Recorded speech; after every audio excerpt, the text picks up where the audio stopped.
Kazi ya Mungu alikosa leo. Nashukuru wakuu kinzi wamenena, waheshimiwa, maana ni kazi ya Mungu.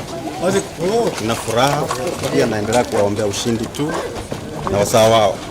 Ujumbe wangu kwa wafasi ni kwamba wawe na supra na waendelee kumwomba Mungu, maana wale wote wanaokubaliwa na Mungu lazima wajaribiwe kwa tanuru ya moto.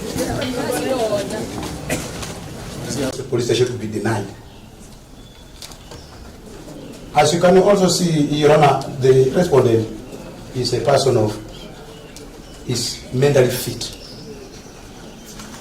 and he has a right to worship his God the way it's provided under the Constitution, freedom of worship.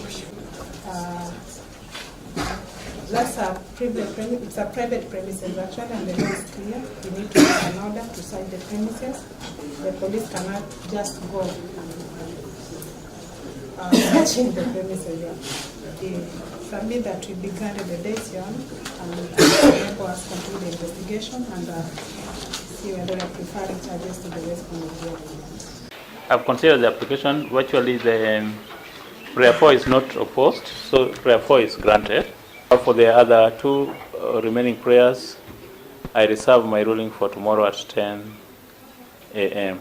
So in the interim, the accused will remain under the police custody at Bungoma Police Station until tomorrow, that is 12 May at 10 a.m. when I deliver my ruling on the other issues.